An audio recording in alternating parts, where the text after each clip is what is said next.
ਭਾਈ ਮਤੀ ਦਾਸ ਭਾਰਤ ਦੀ ਰਾਜਧਾਨੀ ਦਿੱਲੀ ਵਿੱਚ ਲਾਲ ਕਿਲ੍ਹੇ ਤੋਂ ਥੋੜ੍ਹੀ ਦੂਰ ਗੁਰਦੁਆਰਾ ਸੀਸਗੰਜ ਸਾਹਿਬ ਦੇ ਸਾਹਮਣੇ ਬਣੇ ਵੱਡੇ ਫੁਹਾਰੇ ਵਾਲੀ ਥਾਂ ਸਿੱਖ ਸ਼ਹੀਦ ਦੇ ਖੂਨ ਨਾਲ ਰੰਗੀ ਹੋਈ ਹੈ।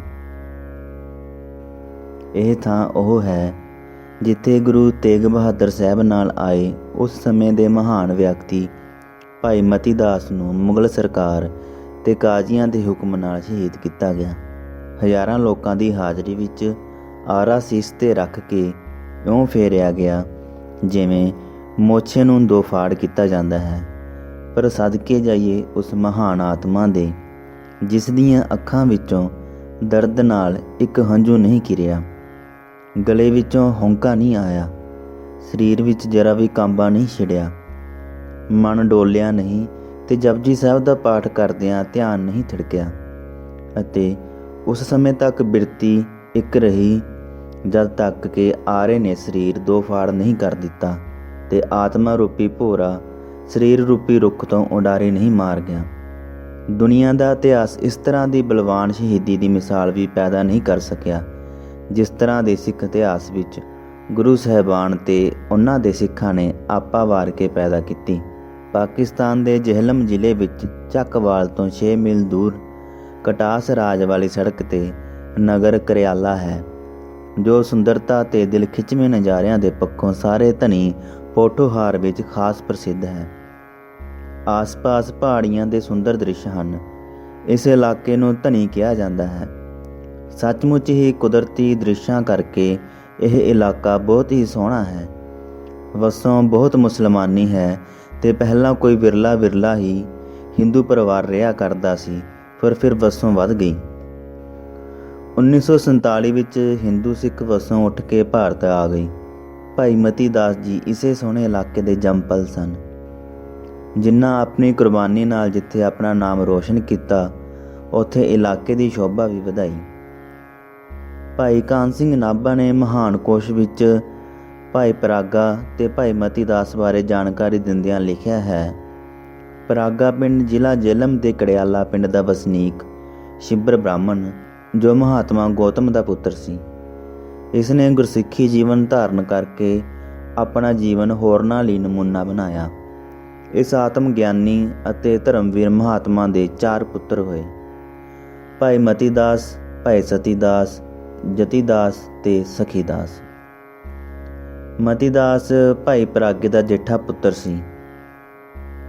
ਸਤਿਗੁਰੂ ਤੇਗ ਬਹਾਦਰ ਸਾਹਿਬ ਨੇ ਭਾਈ ਮਤੀ ਦਾਸ ਨੂੰ ਆਪਣਾ ਦੀਵਾਨ ਥਾਪਿਆ। ਸਿਰਫ ਇਹੀ ਪਤਾ ਲੱਗਦਾ ਹੈ ਕਿ ਆਪ ਦੇ ਦਾਦਾ ਜੀ ਦਾ ਨਾਮ ਮਹਾਤਮਾ ਗੌਤਮ ਦਾਸ ਸੀ ਜੋ ਇਲਾਕੇ ਵਿੱਚ ਮੰਨੇ ਪ੍ਰਮੰਨੇ ਵਿਅਕਤੀ ਸਨ। ਦੂਰ ਦੂਰ ਤੋਂ ਲੋਕੀ ਉਹਨਾਂ ਦੇ ਦਰਸ਼ਨ ਕਰਨ ਤੇ ਗੱਲਬਾਤ ਕਰਕੇ ਜੀਵਨ ਜੁਗਤੀ ਸਮਝਣ ਲਈ ਆਇਆ ਕਰਦੇ ਸਨ। ਉਹਨਾਂ ਦਾ ਗੁਰੂ ਅਰਜਨ ਦੇਵ ਜੀ ਨਾਲ ਮੇਲ ਹੋਇਆ ਤੇ ਦਰਸ਼ਨ ਕਰਕੇ ਗੌਤਮ ਦਾਸ ਜੀ ਸਿੱਖ ਬਣ ਗਏ। ਭਾਈ ਮਤੀ ਦਾਸ ਦੇ ਖਾਨਦਾਨ ਬਾਰੇ 1978 ਵਿੱਚ ਨਵੀਂ ਖੋਜ ਹੋਈ ਏ ਜਿਸ ਨੇ ਪਹਿਲੀ ਇਤਿਹਾਸਕ ਜਾਣਕਾਰੀ ਬਦਲ ਦਿੱਤੀ ਹੈ।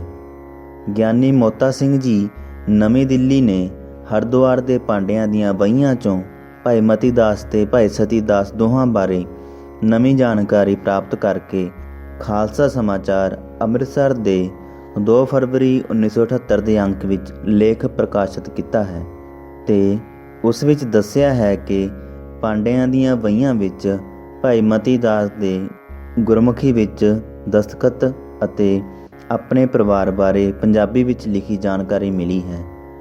ਉਸ ਅਨੁਸਾਰ ਇਸ ਖਾਨਦਾਨ ਦਾ ਮੁਖੀਆ ਭਾਈ ਪਰਾਗਾ ਸੀ ਜਿਸ ਦਾ ਪੁੱਤਰ ਭਾਈ ਦਵਾਰਕਾ ਦਾਸ ਸੀ। ਦਵਾਰਕਾ ਦਾਸ ਦੇ 4 ਪੁੱਤਰ ਸਨ ਜਿਨ੍ਹਾਂ ਵਿੱਚੋਂ ਇੱਕ ਕਬੂਲ ਦਾਸ ਸੀ। ਇਸੇ ਕਬੂਲ ਦਾਸ ਦੇ 3 ਸਪੁੱਤਰ ਭਾਈ ਮਤੀ ਦਾਸ, ਭਾਈ ਸਤੀ ਦਾਸ ਤੇ ਜਤੀ ਦਾਸ ਸਨ।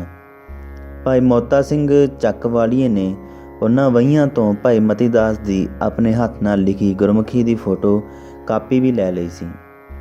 ਇਸ ਪਿੱਛੋਂ ਭਾਈ ਮਤੀ ਦਾਸ ਯਾਦਗਾਰੀ ਟਰੱਸਟ ਚੰਡੀਗੜ੍ਹ ਨੇ ਇਸ ਨਵੀਂ ਜਾਣਕਾਰੀ ਦੀ ਤਸਦੀਕ ਲਈ ਟਰੱਸਟ ਦੇ ਜਨਰਲ ਸਕੱਤਰ ਗਿਆਨੀ ਹਰੀ ਸਿੰਘ ਜਰਨਲਿਸਟ ਨੂੰ ਉਚੇਚੇ ਤੌਰ 'ਤੇ ਭੇਜਿਆ।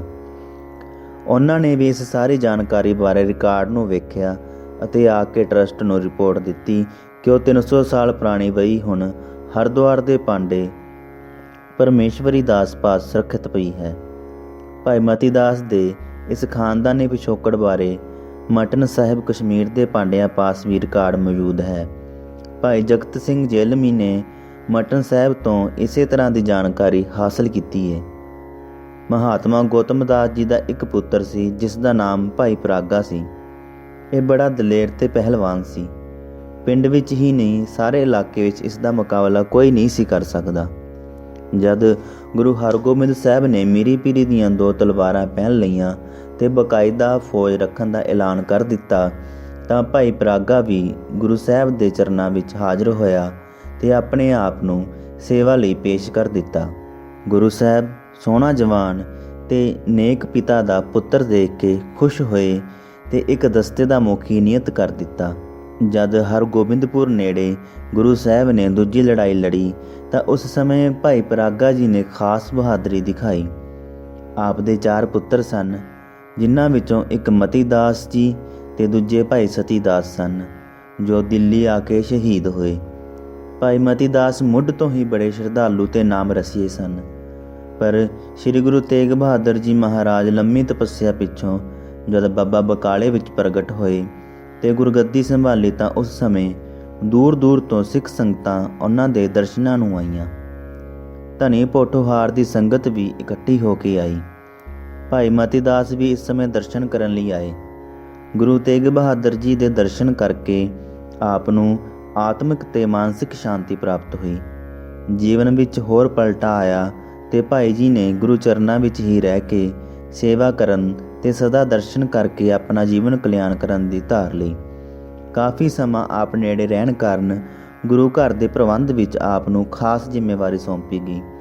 ਜਦ ਗੁਰੂ ਤੇਗ ਬਹਾਦਰ ਜੀ ਬਿਹਾਰ ਤੋਂ ਹੁੰਦੇ ਅਸਾਮ ਵੱਲ ਦੌਰੇ ਤੇ ਗਏ ਤਾਂ ਉਸ ਸਮੇਂ ਵੀ ਭਾਈ ਮਤੀ ਦਾਸ ਜੀ ਉਹਨਾਂ ਦੇ ਨਾਲ ਗਏ।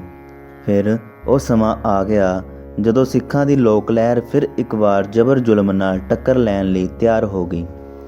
ਔਰੰਗਜ਼ੇਬ ਨੇ ਹਕੂਮਤ ਦੇ ਡੰਡੇ ਨਾਲ ਲੋਕਾਂ ਨੂੰ ਆਪਣਾ ਧਾਰਮਿਕ ਵਿਸ਼ਵਾਸ ਬਦਲਣ ਲਈ ਮਜਬੂਰ ਕਰਨਾ ਸ਼ੁਰੂ ਕੀਤਾ।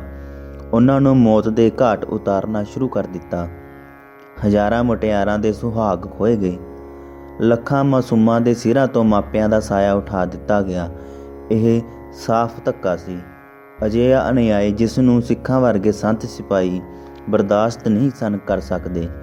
ਗੁਰੂ ਤੇਗ ਬਹਾਦਰ ਸਾਹਿਬ ਨੇ ਇਸ ਜ਼ੁਲਮ ਤੇ ਲੋਕ ਵਿਰੋਧੀ ਸ਼ਕਤੀ ਵਿਰੁੱਧ ਦੇਸ਼ ਦੇ ਲੱਖਾਂ ਲੋਕਾਂ ਦੀ ਆਤਮਾ ਨੂੰ ਝੰਜੋੜਨ ਲਈ ਆਪਣਾ ਬਲੀਦਾਨ ਦੇਣ ਦਾ ਫੈਸਲਾ ਕਰ ਲਿਆ। ਥਾਂ ਥਾਂ ਜਾ ਕੇ ਉਹਨਾਂ ਨੇ ਲੋਕਾਂ ਨੂੰ ਪ੍ਰੇਰਨਾ ਕੀਤੀ ਤੇ ਇਹੀ ਉਪਦੇਸ਼ ਦਿੱਤਾ ਕਿ ਤੁਸੀਂ ਨਾ ਕਿਸੇ ਨੂੰ ਡਰਾਓ ਤੇ ਨਾ ਕਿਸੇ ਦਾ ਡਰ ਮਹਿਸੂਸ ਕਰੋ।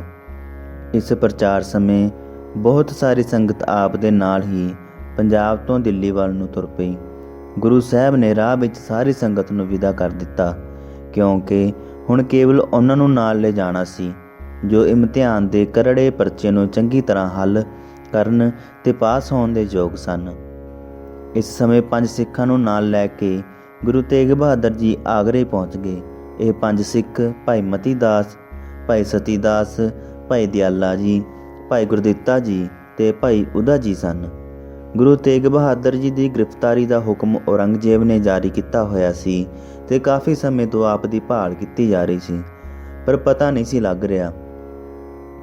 ਆਗਰੇ ਆ ਕੇ ਗੁਰੂ ਸਾਹਿਬ ਨੇ ਜਾਣ ਕੇ ਆਪਣਾ ਆਪ ਪ੍ਰਗਟ ਕਰਕੇ ਹਾਕਮਾਂ ਨੂੰ ਸੂਚਿਤ ਕਰ ਦਿੱਤਾ ਤੇ ਗੁਰੂ ਤੇਗ ਬਹਾਦਰ ਜੀ ਤੇ 5 ਸਿੱਖ, ਜਿਨ੍ਹਾਂ ਵਿੱਚ ਭਾਈ ਮਤੀ ਦਾਸ ਜੀ ਵੀ ਸਨ, ਗ੍ਰਿਫਤਾਰ ਕਰਕੇ ਕਿਲੇ ਵਿੱਚ ਰੱਖੇ ਗਏ।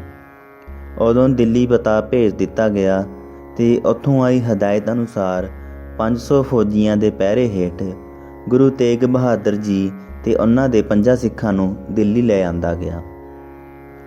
ਔਰੰਗਜ਼ੇਬ ਇਹਨਾਂ ਦਿਨਾਂ ਵਿੱਚ ਦਿੱਲੀ ਨਹੀਂ ਸੀ। ਉਹ ਹੁਕਮ ਦੇ ਗਿਆ ਸੀ ਕਿ ਗੁਰੂ ਸਾਹਿਬ ਨੂੰ ਪਹਿਲਾਂ ਜ਼ੋਰ ਦਿੱਤਾ ਜਾਏ ਕਿ ਉਹ ਆਪਣਾ ਧਰਮ ਛੱਡ ਦੇਣ ਤੇ ਇਸਲਾਮ ਕਬੂਲ ਕਰ ਲੈਣ। ਬਾਦਸ਼ਾਹ ਸਮਝਦਾ ਸੀ ਕਿ ਇਹਨਾਂ ਇੱਕ ਦੇ ਧਰਮ ਛੱਡਣ ਨਾਲ ਲੱਖਾਂ ਲੋਕਾਂ ਨੇ ਬਿਨਾਂ ਜ਼ੋਰ ਦਿੱਤੇ ਆਪੇ ਹੀ ਇਸਲਾਮ ਕਬੂਲ ਕਰ ਲੈਣਾ ਹੈ। ਜੇ ਗੁਰੂ ਸਾਹਿਬ ਇਸਲਾਮ ਵਿੱਚ ਆਉਣਾ ਨਾ ਮੰਨਣ ਤਾਂ ਉਹਨਾਂ ਨੂੰ ਤੰਗ ਕੀਤਾ ਜਾਏ, ਸਖਤੀ ਨਾਲ ਉਹਨਾਂ ਨੂੰ ਆਪਣੇ ਵਿਚਾਰ ਬਦਲਣ ਲਈ ਮਜਬੂਰ ਕੀਤਾ ਜਾਏ। ਜੇ ਫਿਰ ਵੀ ਨਾ ਮੰਨਣ ਤਾਂ ਉਹਨਾਂ ਨੂੰ ਕਤਲ ਕੀਤਾ ਜਾਏ ਤੇ ਉਹਨਾਂ ਦਾ ਸਰੀਰ ਟੁਕੜੇ ਕਰਕੇ ਸ਼ਹਿਰ ਦੇ ਦਰਵਾਜ਼ਿਆਂ 'ਤੇ ਲਟਕਾ ਦਿੱਤਾ ਜਾਏ। ਔਰੰਗਜ਼ੇਬ ਦੇ ਵਜ਼ੀਰਾਂ, ਸ਼ਹਿਰ ਦੇ ਕੋਤਵਾਲ ਤੇ ਜਾਮਾ ਮਸਜਿਦ ਦੇ ਵੱਡੇ ਮੌਲਵੀ ਨੇ ਕਾਫੀ ਦਿਨ ਗੁਰੂ ਸਾਹਿਬ ਨਾਲ ਗੱਲਾਂ ਕਰਦਿਆਂ ਤੇ ਉਹਨਾਂ ਨੂੰ ਮਨਾਉਂਦਿਆਂ ਲਾ ਦਿੱਤੇ। ਪਰ ਜਦੋਂ ਉਹਨਾਂ ਨੂੰ ਯਕੀਨ ਹੋ ਗਿਆ ਕਿ ਗੁਰੂ ਸਾਹਿਬ ਨੇ ਕਿਸੇ ਕੀਮਤ 'ਤੇ ਵੀ ਉਹਨਾਂ ਦੀ ਗੱਲ ਨਹੀਂ ਮੰਨਣੀ ਤੇ ਉਲਟਾ ਉਹਨਾਂ ਵਿੱਚੋਂ ਕਈਆਂ ਨੂੰ ਆਪਣੀਆਂ ਦਲੀਲਾਂ ਨਾਲ ਕਾਇਲ ਕਰ ਲੈਣਾ ਹੈ ਤੇ ਕਈ ਸਰਕਾਰੀ ਕਰਮਚਾਰੀ ਗੁਰੂ ਸਾਹਿਬ ਦੇ ਸ਼ਰਧਾਲੂ ਬਣਨ ਲੱਗ ਪਏ ਹਨ, ਤਾਂ ਸਰਕਾਰ ਦੇ ਮੁਖੀ ਅਫਸਰਾਂ ਨੇ ਆਪ ਨੂੰ ਖੁੱਲ੍ਹੇ ਕਮਰੇ ਵਿੱਚ ਕੈਦ ਰੱਖਣ ਦੀ ਥਾਂ ਇੱਕ ਪਿੰਜਰੇ ਵਿੱਚ ਬੰਦ ਕਰ ਦਿੱਤਾ। ਪਿੰਜਰੇ ਵਿੱਚ ਆਰਾਮ ਕਰਨਾ ਤੇ ਤੁਰਨਾ ਫਿਰਨਾ ਵੀ ਕਠਿਨ ਹੀ ਨਹੀਂ ਸਗੋਂ ਅਸੰਭਵ ਸੀ। ਗੁਰੂ ਸਾਹਿਬ ਦੀ ਇਹ ਹਾਲਤ ਦੇਖ ਕੇ ਭਾਈ ਮਤੀ ਦਾਸ ਤੋਂ ਬਰਦਾਸ਼ਤ ਕਰਨਾ ਮੁਸ਼ਕਲ ਹੋ ਗਿਆ। ਉਹਨਾਂ ਬੇਨਤੀ ਕੀਤੀ ਕਿ ਮਹਾਰਾਜ, ਜੇ ਆਗਿਆ ਦਿਓ ਤਾਂ ਮੈਂ ਦਿੱਲੀ ਤੇ ਲਾਹੌਰ ਦੀ ਇੱਟ ਨਾਲ ਇੱਟ ਵਜਾ ਦਿਆਂ, ਇਹਨਾਂ ਜ਼ਾਲਮ ਹਾਕਮਾਂ ਨੂੰ ਕਿੱਤੇ ਦਾ ਮਜ਼ਾ ਚਖਾ ਦਿਆਂ। ਇਸ ਸਮੇਂ ਗੁਰੂ ਤੇਗ ਬਹਾਦਰ ਜੀ ਨੇ ਸਮਝਾਇਆ ਕਿ ਇਹ ਸਾਰਾ ਕੁਝ ਤੁਸੀਂ ਸ਼ਾਂਤੀ ਨਾਲ ਦੇਖਦੇ ਚੱਲੋ। ਅਸੀਂ ਅਗੰਮੀ ਸ਼ਕਤੀ ਨਾਲ ਕਰਾਮਾਤ ਦੇ ਸਖਤ ਵਿਰੁੱਧ ਹਾਂ। ਤੁਹਾਨੂੰ ਪਤਾ ਏ ਕਿ ਸਾਨੂੰ ਵੀ ਇਹਨਾਂ ਪੇਸ਼ਕਸ਼ ਕੀਤੀ ਏ ਕਿ ਅਸੀਂ ਕਰਾਮਾਤ ਦਿਖਾਈਏ, ਪਰ ਅਸੀਂ ਅਜਿਹਾ ਕਰਨ ਤੋਂ ਇਨਕਾਰ ਕਰ ਦਿੱਤਾ ਹੈ। ਸਾਨੂੰ ਖਿੜੇ ਮੱਥੇ ਆ ਰਹੇ ਹਾਲਾਤ ਦਾ ਟਾਕਰਾ ਕਰਨਾ ਚਾਹੀਦਾ ਹੈ। ਇਸ ਵਿੱਚ ਸਾਡਾ ਸਮੁੱਚੀ ਮਨੁੱਖ ਜਾਤੀ ਦਾ ਭਲਾ ਹੋਵੇਗਾ। ਸਮੇਂ ਦੀ ਮੰਗ ਹੈ ਕਿ ਅਸੀਂ ਕੁਰਬਾਨੀ ਦਈਏ, ਇਸ ਲਈ ਦ੍ਰਿੜ ਰਹਿ ਕੇ ਸਾਨੂੰ ਆਈ ਔਕੜ ਦਾ ਸਾਹਮਣਾ ਕਰਨਾ ਚਾਹੀਦਾ ਹੈ। ਭਾਈ ਮਤੀ ਦਾਸ ਨੂੰ ਗਿਆਨ ਹੋ ਗਿਆ। ਉਹਨੇ ਨਮਸਕਾਰ ਕੀਤਾ ਤੇ ਸਮਝ ਲਿਆ ਕਿ ਜੀਵਨ ਭੇਦ ਹੁਣ ਇਸੇ ਵਿੱਚ ਹੈ ਕਿ ਬਲੀਦਾਨ ਦਿੱਤਾ ਜਾਏ। ਗੁਰੂ ਸਾਹਿਬ ਨਾਲ ਭਾਈ ਮਤੀ ਦਾਸ ਦੀ ਗੱਲਬਾਤ ਨੂੰ ਸਰਕਾਰ ਤੇ ਕਰਮਚਾਰੀਆਂ ਵਿੱਚੋਂ ਕਿਸੇ ਨੇ ਸੁਣ ਲਿਆ ਤੇ ਜਾ ਕੇ ਸ਼ਿਕਾਇਤ ਲਾਈ ਤੇ ਕੁਝ ਆਪਣੇ ਕੋਲੋਂ ਵਧਾ ਕੇ ਦਸੀਆਂ। ਪਹਿਲਾਂ ਹੀ ਸਰਕਾਰ ਦੇ ਮੁਖੀਏ ਤੇ ਕਾਜੀ ਇਹ ਸੋਚ ਰਹੇ ਸਨ ਕਿ ਗੁਰੂ ਤੇਗ ਬਹਾਦਰ ਤੇ ਪਿੰਜਰੇ ਵਿੱਚ ਬੰਦ ਕਰਨ ਦਾ ਵੀ ਕੋਈ ਅਸਰ ਨਹੀਂ ਹੋਇਆ, ਇਸ ਲਈ ਉਹਨਾਂ ਦੇ ਸਿੱਖਾਂ ਨੂੰ ਉਹਨਾਂ ਦੀਆਂ ਅੱਖਾਂ ਸਾਹਮਣੇ ਤੜਫਾ ਕੇ ਮਾਰਿਆ ਜਾਏ ਤਾਂ ਕਿ ਗੁਰੂ ਤੇਗ ਬਹਾਦਰ ਦੇ ਮਨ 'ਤੇ ਅਸਰ ਹੋਵੇ ਤੇ ਉਹ ਮੰਨ ਜਾਣ। ਜਦ ਭਾਈ ਮਤੀ ਦਾਸ ਦੀ ਉਕਤ ਗੱਲ ਦਾ ਪਤਾ ਲੱਗਾ ਤਾਂ ਉਹਨਾਂ ਨੂੰ ਇੱਕ ਸਪਸ਼ਟ ਬਹਾਨਾ ਵੀ ਮਿਲ ਗਿਆ। ਉਸ ਵੇਲੇ ਭਾਈ ਮਤੀ ਦਾਸ ਜੀ ਨੂੰ ਸ਼ਹੀਦ ਕਰਨ ਦਾ ਹੁਕਮ ਹੋ ਗਿਆ। ਫੈਸਲਾ ਇਹ ਕੀਤਾ ਗਿਆ ਕਿ ਸਿਰ 'ਤੇ ਆਰਾ ਫੇਰਿਆ ਜਾਏ। ਕੋਈ ਆਦਮੀ ਵੀ ਆਪਣੇ ਸਿਰ ਨੂੰ ਲੱਕੜੀ ਦੇ ਮੁੱਛ ਵਾਂਗ ਚੀਰਦਾ ਦੇਖ ਕੇ ਬਰਦਾਸ਼ਤ ਨਹੀਂ ਕਰ ਸਕਦਾ। ਉਹਨਾਂ ਦਾ ਖਿਆਲ ਸੀ ਕਿ ਜਦ ਆਰਾ ਲਿਆ ਕੇ ਸਿਰ 'ਤੇ ਰਗੜਨ ਲੱਗੇ ਤਾਂ ਮਤੀ ਦਾਸ ਨੇ ਉਸੇ ਵੇਲੇ ਇਸਲਾਮ ਕਬੂਲ ਕਰ ਲੈਣਾ ਹੈ, ਪਰ ਉਹਨਾਂ ਦਾ ਅੰਦਾਜ਼ਾ ਗਲਤ ਨਿਕਲਿਆ। ਭਾਈ ਮਤੀ ਦਾਸ ਜੀ ਨੂੰ ਕੋਤਵਾਲੀ ਦੇ ਕੈਦਖਾਨੇ ਤੋਂ ਕੱਢਿਆ ਗਿਆ। ਸ਼ਹਿਰ ਵਿੱਚ ਉਹਨਾਂ ਨੂੰ ਸਰਕਾਰ ਵੱਲੋਂ ਦਿੱਤੀ ਜਾਣ ਵਾਲੀ ਸਜ਼ਾ ਬਾਰੇ ਢੰਡੋਰਾ ਫੇਰ ਦਿੱਤਾ ਗਿਆ ਤੇ ਭਾਰੀ ਗਿਣਤੀ ਵਿੱਚ ਲੋਕ ਆ ਜੁੜੇ। ਕੋਤਵਾਲੀ ਦੇ ਸਾਹਮਣੇ ਸਾਰੀ ਥਾਂ ਖੁੱਲ੍ਹੀ ਪਈ ਸੀ। ਵਿਚਕਾਰ ਕੱਚਾ ਰਾਹ ਸ਼ਹਿਰ ਵੱਲ ਜਾਂਦਾ ਸੀ। ਉਸ ਰਾਹ ਦੇ ਪਾਰਲੇ ਪਾਰ, ਜਿੱਥੇ ਅੱਜ ਕੱਲ੍ਹ ਫੁਹਾਰਾ ਹੈ, ਭਾਈ ਮਤੀ ਦਾਸ ਜੀ ਨੂੰ ਬਿਠਾ ਦਿੱਤਾ ਗਿਆ। ਆਰਾ ਲੈ ਕੇ ਜਲਾਦ ਆ ਗਏ। ਮਤੀ ਦਾਸ ਜੀ ਨੂੰ ਕਿਹਾ ਗਿਆ ਕਿ ਕਰਾਮਾਤ ਦਿਖਾਓ ਤੇ ਸਾਡਾ ਸਾਰਾ ਕੁਝ ਤਬਾਹ ਕਰਕੇ ਦਿਖਾਓ। ਭਾਈ ਮਤੀ ਦਾਸ ਨੇ ਕਿਹਾ ਕਿ ਮੇਰੇ ਗੁਰਦੇਵ ਦਾ ਹੁਕਮ ਨਹੀਂ ਅਜਿਹਾ ਕਰਨ ਦਾ, ਨਹੀਂ ਤੇ ਮੈਂ ਤੁਹਾਨੂੰ ਦੱਸ ਦਿੰਦਾ। ਮਤੀ ਦਾਸ ਨੂੰ ਆਖਿਆ, ਦੱਸ ਸਿੱਖਾ, ਕਿਵੇਂ ਦਿੱਲੀ ਲਾਹੌਰ ਟਕਰਾਏਂਗਾ ਤੂੰ? ਕਿਵੇਂ ਧਰਤ ਆਕਾਸ਼ ਨੂੰ ਮੇਲ ਦੇਂਗਾ? ਤਖਤਾ ਤਖਤ ਤੋਂ ਕਿਵੇਂ ਪਲਟਾਏਂਗਾ ਤੂੰ? ਕਰਾਮਾਤ ਦੱਸ ਜਾਂ ਮੌਤ ਮੰਨ ਲੈ, ਜਿਹੜੀ ਹੋਈ ਵਿਚਾਰ ਕੇ ਦੱਸ।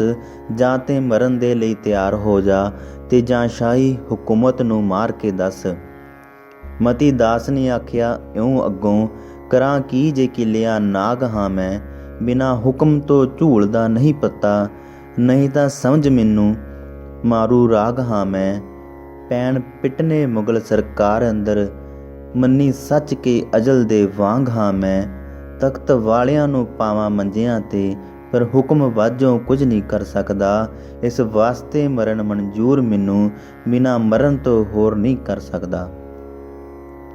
ਕਾਜ਼ੀ ਨੇ ਆ ਕੇ ਇੱਕ ਵਾਰੀ ਫਿਰ ਸਰਕਾਰ ਵੱਲੋਂ ਪੇਸ਼ਕਸ਼ ਕੀਤੀ। ਦੁਨਿਆਵੀ ਸੁੱਖਾਂ ਤੇ ਹੋਰ ਵਸਤੂਆਂ ਦੇ ਲਾਲਚ ਦਿੱਤੇ, ਪਰ ਭਾਈ ਮਤੀ ਦਾਸ ਨੇ ਕੁਝ ਵੀ ਪ੍ਰਵਾਨ ਨਾ ਕੀਤਾ।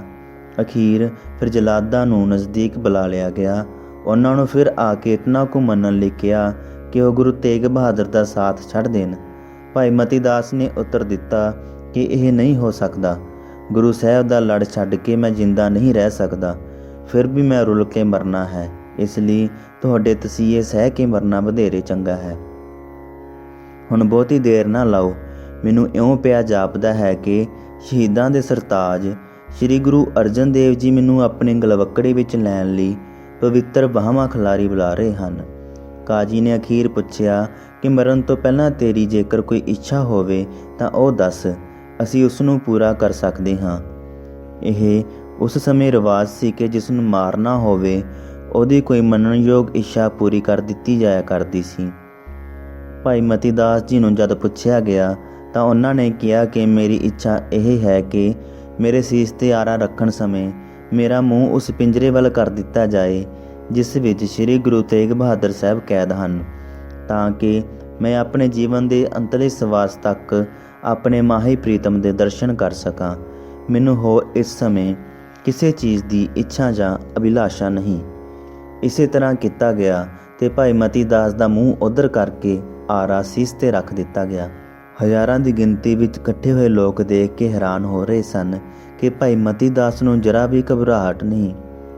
ਸਰੀਰ ਦੇ ਰੰਗ ਵਿੱਚ ਮੌਤ ਦੇ ਭੈ ਨਾਲ ਕੋਈ ਤਬਦੀਲੀ ਨਹੀਂ ਆਈ, ਸਗੋਂ ਜਪਜੀ ਸਾਹਿਬ ਦਾ ਪਾਠ ਆਰੰਭ ਦਿੱਤਾ ਤੇ ਉੱਧਰੋਂ ਸੀਸ 'ਤੇ ਆਰਾ ਅੱਗੇ ਤੋਂ ਪਿੱਛੇ ਤੇ ਪਿੱਛੇ ਤੋਂ ਅੱਗੇ ਚੱਲਣ ਲੱਗ ਪਿਆ। 2 ਫੇਰੇ ਦੇਣ ਨਾਲ ਹੀ ਖੂਨ ਦੀਆਂ ਧਾਰਾਂ ਦੂਰ ਤੱਕ ਵਗਣ ਲੱਗ ਪਈਆਂ। ਮੂੰਹ 'ਤੇ ਖੂਨ ਦੇ ਪਰਨਾਲੇ ਡਿੱਗਣ ਲੱਗ ਪਏ। ਸਰੀਰ ਵਿੱਚ ਬਿਲਕੁਲ ਕਾਂਬਾ ਨਹੀਂ ਛਿੜਿਆ। ਸਮਾਧੀ ਨੂੰ ਆਰੇ ਦਾ ਚੀਰ ਵੀ ਭੰਗ ਨਾ ਕਰ ਸਕਿਆ। ਉੱਧਰੋਂ ਭਾਈ ਮਤੀ ਦਾਸ ਜੀ ਨੇ ਇਹ ਤੁਕ ਪੜ੍ਹੀ, ਜਿਨੀ ਨਾਮ ਧਿਆਇਆ ਗਏ ਮਸਕਤ ਘਾਲ, ਨਾਨਕ ਤੇ ਮੁਖ ਉਜਲੇ ਕੀਤੀ ਛੁੱਟੀ ਨਾਲ। ਉੱਧਰੋਂ ਆਰਾ ਆਪਣਾ ਕੰਮ ਮੁਕਾ ਕੇ ਬੈਠਾ ਤਾਂ ਸਰੀਰ 2 ਫਾੜ ਹੋ ਗਿਆ, ਭੋਰ ਉਡਾਰੀ ਮਾਰ ਗਿਆ ਤੇ ਸਰੀਰ ਧਰਤੀ 'ਤੇ ਡਿੱਗ ਪਿਆ। ਦੇਖਣ ਵਾਲਿਆਂ ਦੇ ਰੋਂਗਟੇ ਖੜੇ ਹੋ ਗਏ। ਇਸ ਤਰ੍ਹਾਂ ਇਨਸਾਨ ਨੂੰ ਤਸੀਹੇ ਝੱਲਦਿਆਂ ਤੇ ਦ੍ਰਿੜ ਰਹਿੰਦਿਆਂ ਦਿੱਲੀ ਵਾਸੀਆਂ ਨੇ ਪਹਿਲਾਂ ਕਦੇ ਨਹੀਂ ਸੀ ਤੱਕਿਆ। ਸਰਕਾਰ ਨੇ ਲੋਕਾਂ ਦੇ ਸਾਹਮਣੇ ਇਹ ਕਾਰਾ ਇਸ ਲਈ ਕੀਤਾ ਤਾਂ ਕਿ ਉਹ ਭੈਭੀਤ ਹੋ ਜਾਣ ਤੇ ਗੁਰੂ ਸਾਹਿਬ ਦੇ ਹਮਦਰਦ ਵੀ ਨਾ ਰਹਿਣ, ਪਰ ਇਸ ਦਾ ਉਲਟਾ ਅਸਰ ਹੋਇਆ। ਇਸ ਤਰ੍ਹਾਂ ਦੇ ਜ਼ੁਲਮ ਨਾਲ ਲੋਕੀ ਭੈਭੀਤ ਨਹੀਂ ਹੁੰਦੇ, ਸਗੋਂ ਜ਼ੁਲਮ ਵਿਰੁੱਧ ਜਜ਼ਬਾ ਉੱਭਰਦਾ ਹੈ, ਧੂੰਆਂ ਧੁਖਦਾ ਹੈ ਜੋ ਕਿਸੇ ਵੇਲੇ ਜਵਾਲਾ ਬਣ ਕੇ ਜ਼ੁਲਮ ਨੂੰ ਸਾੜ ਫੂਕ ਦਿੰਦਾ ਹੈ। ਇਸ ਲਈ ਸਿਆਣੇ ਕਹਿੰਦੇ ਹਨ ਕਿ ਸ਼ਹੀਦੀਆਂ ਰੰਗ ਲਿਆਉਂਦੀਆਂ ਹਨ। ਭਾਈ ਮਤੀ ਦਾਸ ਦਾ ਸਰੀਰ ਉੱਥੇ ਹੀ ਪਿਆ ਰਹਿਣ ਦਿੱਤਾ ਗਿਆ। ਇਹ ਨਹੀਂ ਅੱਗੋਂ ਪਤਾ ਲੱਗ ਸਕਿਆ ਕਿ ਉਹਨਾਂ ਦੀ ਦੇਹ ਦਾ ਕੀ ਬਣਿਆ। ਸ਼ਹੀਦੀ ਸਮਾਂ 1675 ਈਸਵੀ ਦੇ ਨਵੰਬਰ ਦਾ ਪਹਿਲਾ ਹਫ਼ਤਾ ਇਤਿਹਾਸ ਵਿੱਚ ਆਇਆ ਏ। ਆਪ ਪਿੱਛੋਂ ਦੂਜੇ ਦਿਨ ਭਾਈ ਦਿਆਲਾ ਜੀ ਨੂੰ ਦੇਗ ਵਿੱਚ ਉਬਾਲ ਕੇ ਸ਼ਹੀਦ ਕੀਤਾ ਗਿਆ। ਭਾਈ ਮਤੀ ਦਾਸ ਦੇ ਭਰਾ ਭਾਈ ਸਤੀ ਦਾਸ ਨੂੰ ਰੂਈ ਵਿੱਚ ਲਪੇਟ ਕੇ ਜਿੰਦਾ ਸਾੜ ਕੇ ਸ਼ਹੀਦ ਕੀਤਾ ਗਿਆ। ਫਿਰ ਗੁਰੂ ਤੇਗ ਬਹਾਦਰ ਜੀ ਦੀ ਸ਼ਹਾਦਤ ਹੋਈ। ਇਉਂ ਗੁਰਦੁਆਰਾ ਸੀਸਗੰਜ ਵਿੱਚ ਦਿੱਲੀ ਵਾਲੀ ਥਾਂ, ਨਾਲ ਦੀ ਕੋਤਵਾਲੀ ਸਾਹਮਣੇ ਫੁਹਾਰੇ ਵਾਲੀ ਥਾਂ ਸਿੱਖ ਸ਼ਹੀਦਾਂ ਦੇ ਖੂਨ ਨਾਲ ਰੰਗੀਆਂ ਹੋਈਆਂ ਹਨ।